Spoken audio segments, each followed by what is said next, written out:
Swimming, sports, time with friends, and making memories, summer camps should be filled with worry-free joy. Abuse, death, and drowning should never be on the list of activities at camp.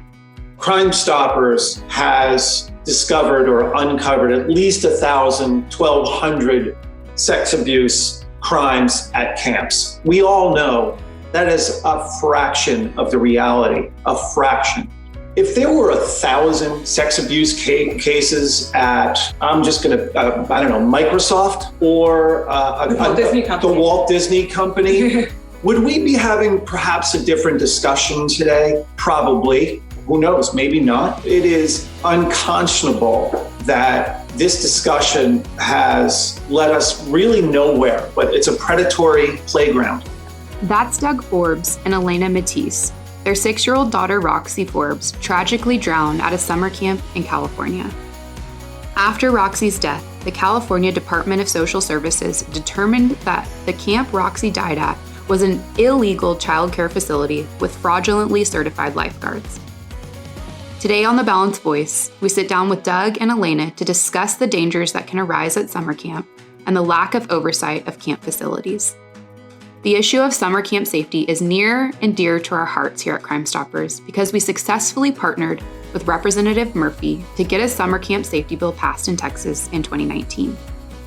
In today's balanced conversation, ultimately we answer this question: what should parents take into consideration before choosing a summer camp? Without further ado, here's your host, Rania Mankarios. Welcome to the Balanced Voice podcast. We have a very special podcast today talking to Doug and Elena Forbes, who are visiting us from California. Doug and Elena, welcome. Welcome to the podcast. Thank you so much for having us. Thank you.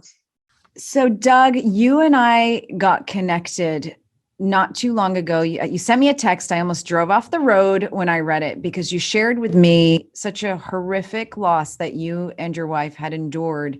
And I want you to talk to us about it while your child was at a camp. And you discovered that Crime Stoppers of Houston we've spent the last 5 or 6 years actually studying the safety of kids at camp and looking at some really, really shocking and glaring oversights. So we were connected for a rather sad reason, but together we are committed to working really, really hard to keep kids safe across this country. So let's just dive in with you, your wife, and your story and what brings you to the podcast today. Our daughter, and I don't use this word very lightly, we don't use this word very lightly, was killed at a summer camp in June of 2019 here in Altadena, California, just about 10 miles outside of Los Angeles. And when we say killed, we mean that this was wholly preventable, and it was an orchestrated scheme where essentially the camp that has a pool fraudulently certified all of its lifeguards. So the 3 or 4 reported lifeguards that were at the pool with our daughter and roughly 40 plus other children in a very small pool were not paying attention, and she drowned. And it was not that one drowning is different from the next, but this was a rather, from what we now know medically, brutal drowning where she probably was submerged for a fair amount of time. And nobody at that pool knew it. There was some counselor outside of the pool, again, reportedly, that noticed her floating, quote, dead man on the top of the water while 30 or 40 other children were splishing and splashing around.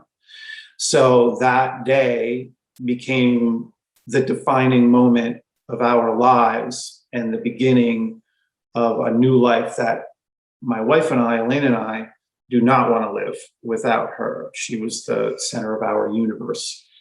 And now we were quickly thrust into this situation of meeting with folks like you to help people understand the magnitude of this kind of wild, wild west environment of camps. This is one one example of many that are happening national, not only drownings, but other injuries, sexual abuse, et cetera, that we have looked into over the last 18 months. Would you like to? Doug used the term fraudulent scheme, and your listeners, your viewers may think that comes across as we dropped off our child with knowing criminals or knowing scandals, but this was a family owned and operated business. The family, that they've been in business for over 40 years, they are very well respected. The upper end of society here in the suburban Los Angeles area. There's 4 family members, mom, dad, and their 2 children who are grown children my age. One is an emergency room physician, and the other is a former writer for the LA Times. So we dropped our child off. This was Roxie's first camp experience. And we made the decision to enroll her in this camp based upon reputation and based upon a legacy business, without researching and doing our own diligence to understand, is this a safe place to drop our child off? Are these people qualified and capable of taking care of children? Well, this is the story, right, with camps. For some reason, we parents and guardians just wholly entrust our children in these environments, whereas we have, a lot of measures in place in school systems and daycare centers where they're either highly regulated or overseen. And for some reason, come June or May of every year, we just say, hey, Johnny and Joan, let's hand our children, Johnny and Joan, off to these people that we don't know. These But are I people. think, but Doug, this is what was so shocking to me. So when I was approached by a Texas family, prominent Texas family, Elena, to your point, they dropped their son off at one of the most prominent Texas camps where their son was molested as a child. I didn't, when I was approached, I said, there's no way, there's an oversight. No, I'm sure there's and it took this mom a few weeks to tell me, no, there is a glaring lack of oversight. We wrote a statement on it. Camps are underregulated. They're allowed to self-govern, self-discipline, and self-report incidents if they choose, such as accidents, illness, molestations, and deaths. Therefore, there are no accurate camp safety statistics, if I can say it, for parents who might want to research. The problem is we innately think, my goodness, a camp's going to be over-regulated. Your kids are swimming, they're hunting, they're on ropes courses, hundreds of feet in the air. Of course, they're over-regulated, but they're not. They're not. Nationally, there are 8 states that have no requirements for overnight camps to even be licensed. 18 states don't even require background checks on campers. By the way, Connecticut, the state of Connecticut, Representative Brian Lanou fought for the protection of children if they attend camps in Connecticut. And just the other day, the House passed a bill that would require background checks for the first time on campers in Connecticut. We're following that. We want to see that to completion. And then we have J-1 visas, these about 25,000 campers that come in on J-1 visas, which could be great. We have no way of vetting these people. You talk about water. I'll give one more point. People will say, that's just odd. It's a fluke. It can't, that's just such a tragic accident. Well, if you're in the state of Texas, the current law, lifeguard ratio during water sports in the state of Texas is 35 campers to 1 lifeguard in hearing distance. And we in the great state of Texas, if you know anything about our lakes and bodies of water, they're not necessarily the bluest water. So 35 campers. I think of your little Roxie, and I know this was in a different state. We are not anti-camp, but my God, we've got to do better when it comes to the protection of children at camp. We have to. The question is, how did we get here? And that is we don't have enough time to address this. 30 minutes is not nearly enough time. But how did we get here? How is it that it is such a hands-off environment? Why? I always say this, Crime Stoppers has discovered or uncovered at least 1,000, 1,200 sex abuse crimes at camps. We all know that is a fraction of the reality, a fraction. But if there were 1,000 sex abuse cases at, I'm just going to, Microsoft or the Walt Disney Company, would we be having perhaps a different discussion today? Probably. Who knows? Maybe not. But it is unconscionable that this discussion has led us really nowhere. The fact that you are, and I don't mean this in any harmful way, but you're celebrating one small potential law in one state when we have millions and millions of campers and probably tens of thousands of camps around this country that are operating willy-nilly without any supervision. And this is why we're here today, because we need to start forming a coalition of partners who at least enlighten the American public as to the what we think is kind of the grave nature of this environment. We're completely, last night I was taking notes and I wrote these two words, which are pretty dark. I apologize, but it's a predatory playground. Oh yeah, 100%. We actually uncovered in our investigation, there was a website, a chat room where predators said the best place to go to find access to children is camps in the United States. Yes. Yeah. I mean, it's right there. And when you think about it, they have full access to our kids, where our kids sleep. They're counselors. They're in the same room with them. It's where they shower, they change to go swimming. They technically shouldn't be alone with these kids, but they are. And again, this is not an anti-camp statement. Camps are wonderful, and there are many that are wonderfully run across this country. But those are just sort of blessings, because when you have an environment where there's no national regulation, where the camp owners are usually the most affluent people in very rural parts of a state, where they're usually involved in local politics, where the camp oversight culture, if it exists in a state, really only looks at three things: the environment, food and sanitation, that's in one category, and physical structures of things. Right. That's what they look at. And then it's like, have as many kids enrolled in a cabin as you can, have counselors in training who are young kids, usually 15, 16, 17, and everybody have a field day, have the best time of your life. We wish that was the case, but the reality is the world doesn't work that way. And these kids are paying the price.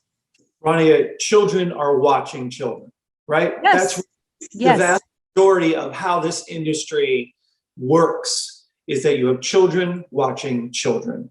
And that is because it's cheap labor. Yes. We work in the aquatics industry as well. And lifeguards are working at 15 years old in life-saving roles. The adolescent brain is just developing. It develops into the mid-20s. So you have children watching children. And you also, and maybe you should address this, it's almost like this, in baseball, you have farm teams, farm clubs. And in camping, it's the same way. So you nurture your campers to become counselors. And those counselors grow up in a very particular camp environment, and they're going to perpetuate what they learn in those environments, right? Right. And you spoke about background checks. The states that actually do require background checks, they're only for full-time employees. Who, other than the owner operators, who else works there full-time? So as Doug was saying, this culture of to be a camp counselor, your only qualification is you attended as a camper. You were there as a camper, therefore you're qualified. Why not? Why are you? And talk about what happened at our camp with the interviews that were not had. In our instance, we found out that this camp. What's involved? I'm sorry. This camp, because the camp director, who was the former LA Times writer, has a lot of connections in the area. She cherry picks who she wants to work at the camp. And usually they're former campers and then children of her friends. And so this one young woman who was, I think, 17 at the time, 16 or 17 at the time, her interview, as we found out, was this camp director called her and said, hey, do you want to work at the camp this summer? The young woman said, yeah. And they had that was their interview. And we found out that was very normal.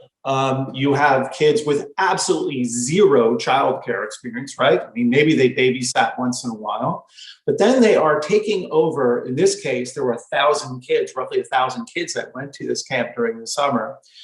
They're not only camp counselors, they're psychologists, they're medics, they're lifeguards. They're multitasking as 16, 17-year-olds that are still children themselves. So it's this, I can't believe that you are in charge of a cohort of, let's say, 12 to 15 children, and your interview is, hey, do you want to work at the camp this summer? That's the application process. And, we have found out through that process that some kids are on Adderall. Oh, yeah. Some kids are, this is a huge party environment. They are drinking and drugging because it's summer and they're hanging out and they're hooking up and those instances are the norm. This balanced conversation is made possible by Brigitte and Bashar Kalai, Hallie Vanderheider, Sippy and AJ Karana, and Deepwater Productions. If you're interested in furthering our mission of facilitating balanced conversations, offering real solutions, contact us at thebalancedvoicepodcast.com. In the investigation we performed here in Texas, the official complaint was staggering. And you had intoxicated camp counselors with, 20 cans of beer, holding rifles that they'd easily grabbed, from the hunting closet. You had pictures of the camp counselors with animals who had been clearly abused and killed. You have pictures of the camp counselors in bed together. And again, I think you called it the Wild Wild West. It's a free for all. And in this day and age, when we hyper regulate how animals are kept in a shelter, and how kids are managed at school, how much more should we be doing when it comes to children as young as 6 sleeping away from their families for a week to 2 weeks at a time? I'll say nationally, we've determined there are no regulations. There's a glaring oversight. Nobody is looking at this industry. The camp lobbyists, however, are extremely powerful. We saw that in Texas in 2015 when we worked really hard to change the laws here, which we did. But there are 2 national agencies, the American Camp Association, which is good or bad, it's what we have. And they're a national accrediting organization. And then Presidium accreditation, which is very expensive for camps to do, but it's an anti-sexual assault accreditation. What are you finding? And what do you think? Is it anything working that we currently have? What are you suggesting we do differently? Everything. Yeah. The really challenging aspect is because camps are self-regulating.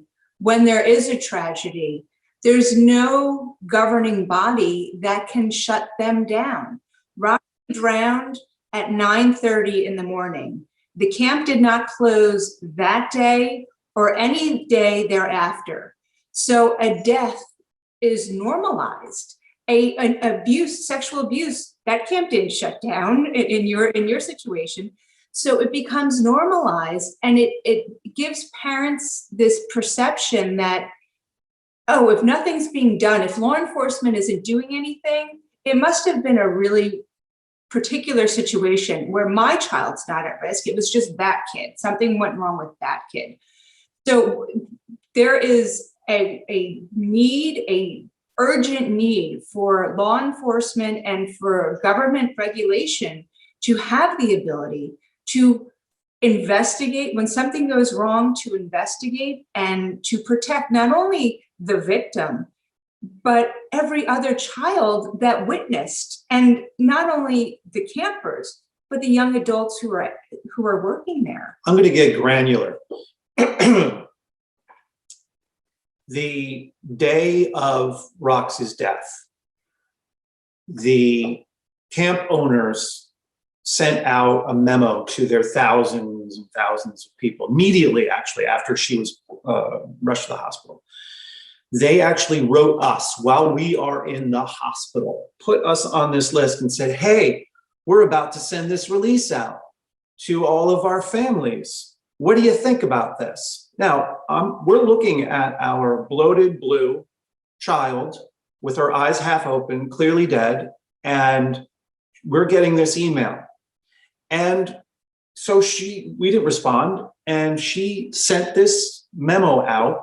And in this note to all of her thousands of folks, it said, please do not pick up your child early today. Quote, we want to keep the day as normal as possible.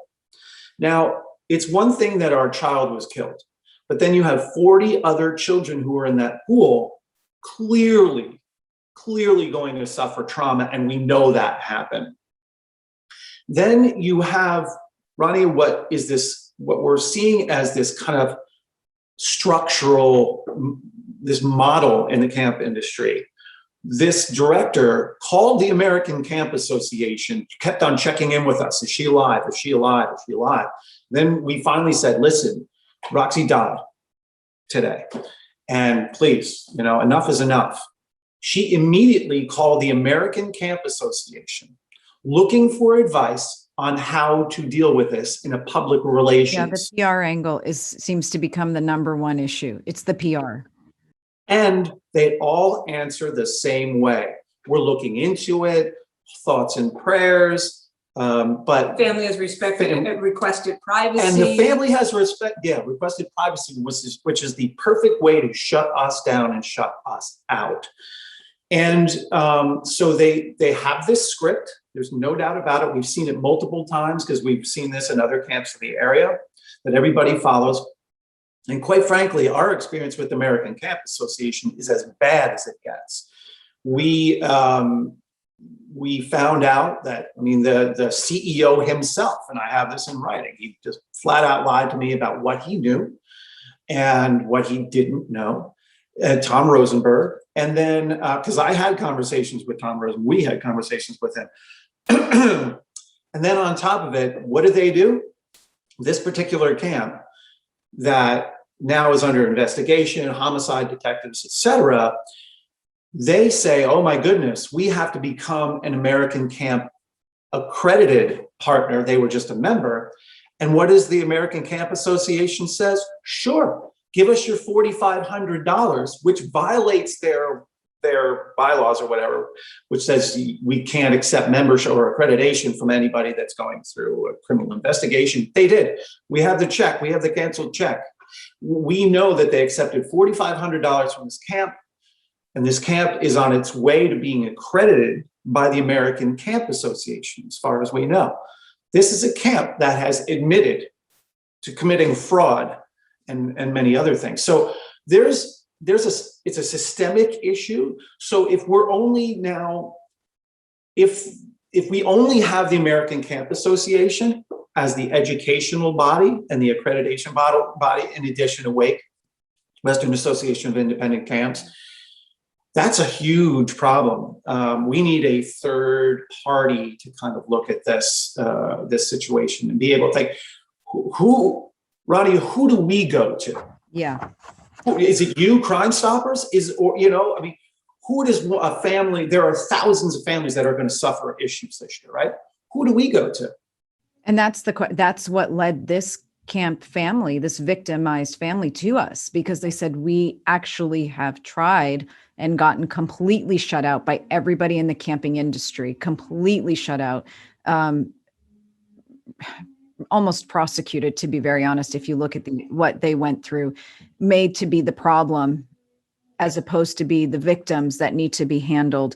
And they came to us. And what we did is we kept talking, and we kept using our partners in media, and we kept asking questions, and we kept doing proper research, and kept sounding the alarm and getting legislators involved. But it's not enough. To your point, we as a body of parents have to start to sort of turn the light bulb on in our heads that these are not freak accidents. These are natural progressions of what will happen if camps continue to operate this way. It's just a fact. It's just a fact. And I'll say, for those in Texas, again, we've worked really hard to change the laws here, but Texas camps fall under DSHS, which is the Texas Department of State Health Services.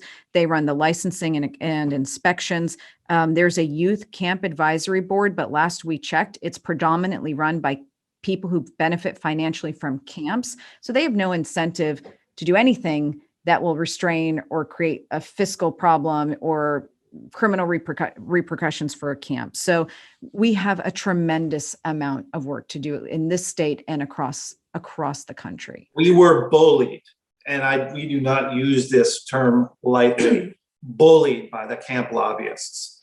We put out some legislation last year, which we actually had to remove because we were getting so bullied by these folks. We have 200 letters from different agencies. And it's not just the camp industry.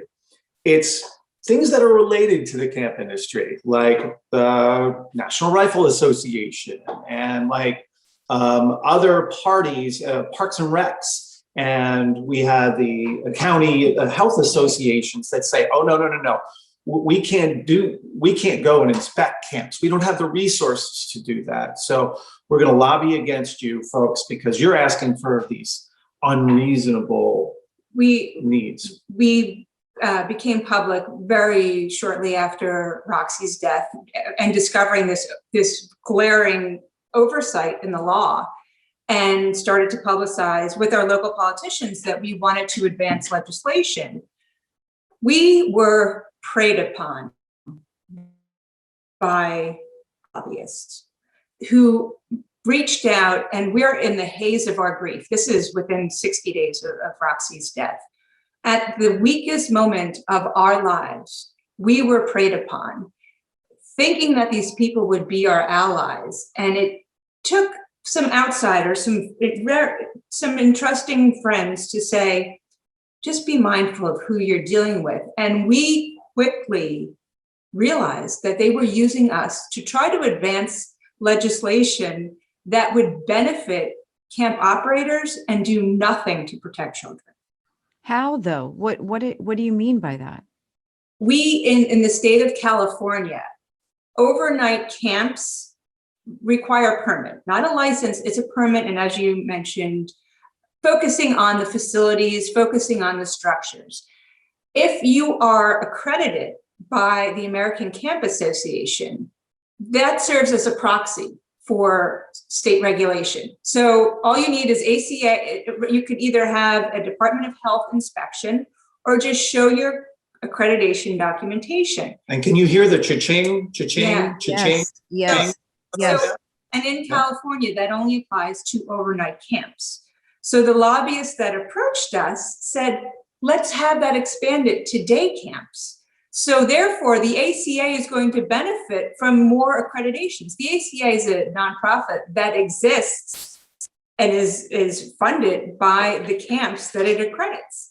So the more camps that are accredited, the bigger the fees that the ACA collects. Rania, they are in the statute of California. And other states. And well, yeah, but I mean, this is the 5th largest economy, right? We're talking about the 2 big states here in Texas, California, and they are in the statute. So you either you go one direction, actually really both directions. If you want to become an overnight camp, you really have to follow standards and practices of the American Camp Association, but they're in the statute. And the reason that they're in the statute, written into the statute, is because of lobbyists, because they knew that, okay, well, if we're in the statute and organized camps that want to exist, they have to get accredited by the American Camp Association. We know that that's $3,000, $4,000, $9,000, $12,000 each accreditation, depending on the camp size. So in the state of California, with thousands of camps, boy, this is a playground for the American Camp Association. That's the way it works, and that's what they're trying to do across the country. They're trying to also, we think, use California as a model for other states, because it really does help them rack up a lot of fees.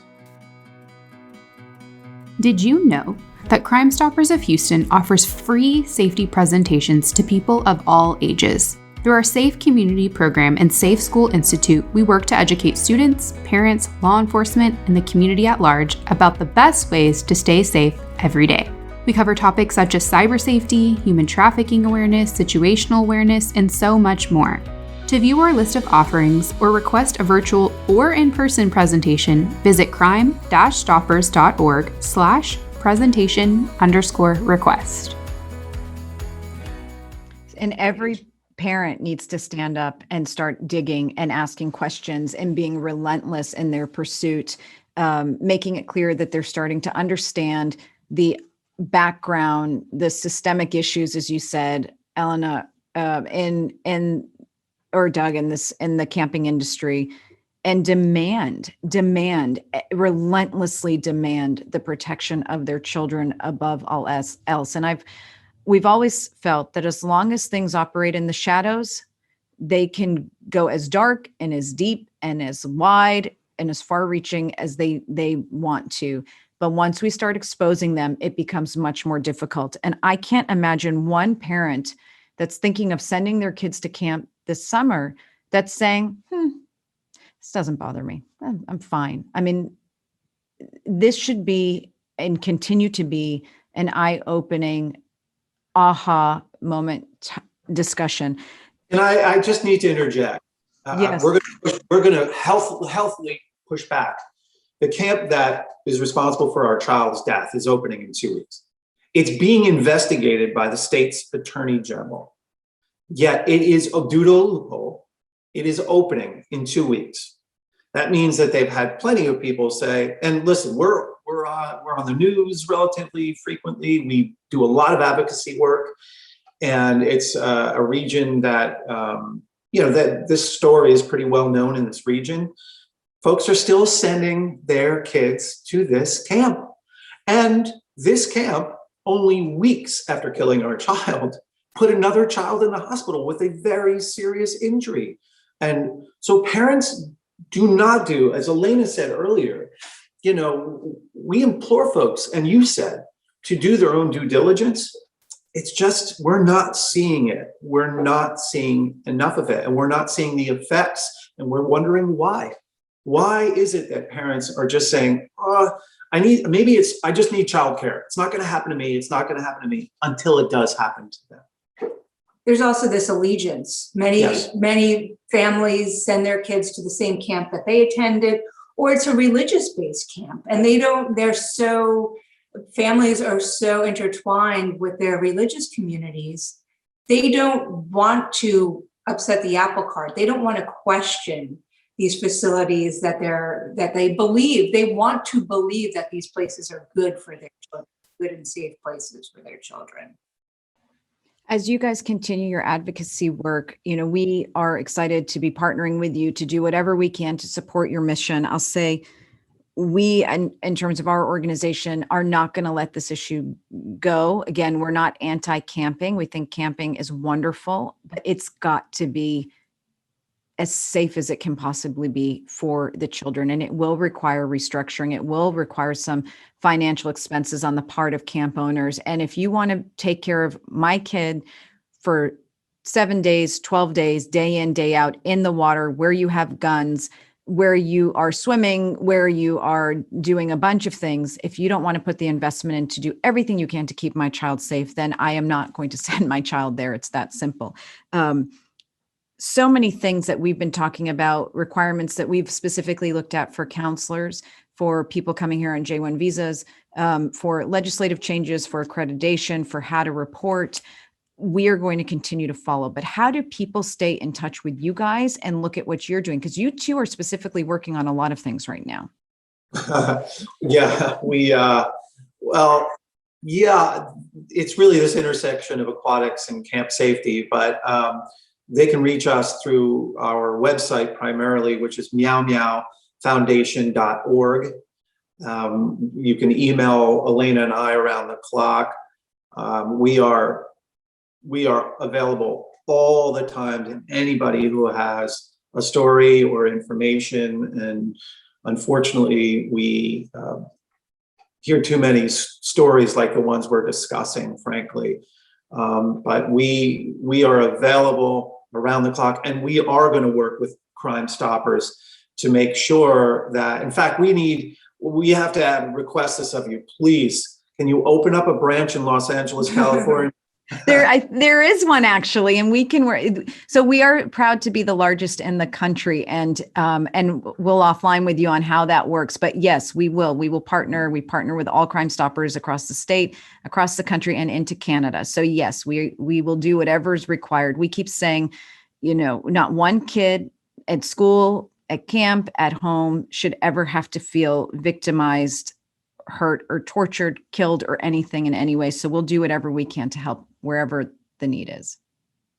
One last thing, I would encourage any other family that has had a child that has suffered in some way at camp, please share your story, come forward. We learned after Roxie's death, that there was another child that had drowned 10 years ago, and his parent, he's alive, he survived, he was revived after very scary brain damage, but has quality of life. But his parents, when they read about Roxie, they struggled because they weren't, at that time, they weren't equipped to come forward, and the camp manipulated the messaging.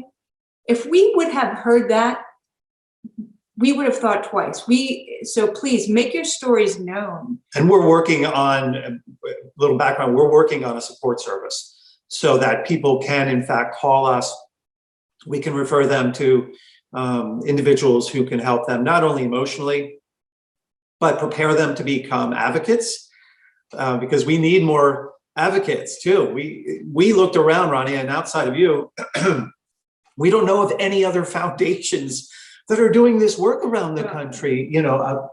We're working with the Bo Biden Foundation. We're working with the Bo Biden Foundation. So we're going to explore that opportunity more, but we need more advocates. We need more feet on the street. We need more people pounding on, council doors and legislative doors to change this environment. And it needs to happen immediately. So let's do it, and let's do it together. We're thrilled to continue working with you. We're brokenhearted over your story, but thankful when a negative can be turned into such a powerful positive. And we are fully yours to grow with, work with, and do whatever's needed. Doug and Elena, we thank you so much for being special guests on the Balanced Voice podcast. Thank you so much, Ronnie. Thank you. I really appreciate it. We'll see you guys next week. Take care, everybody.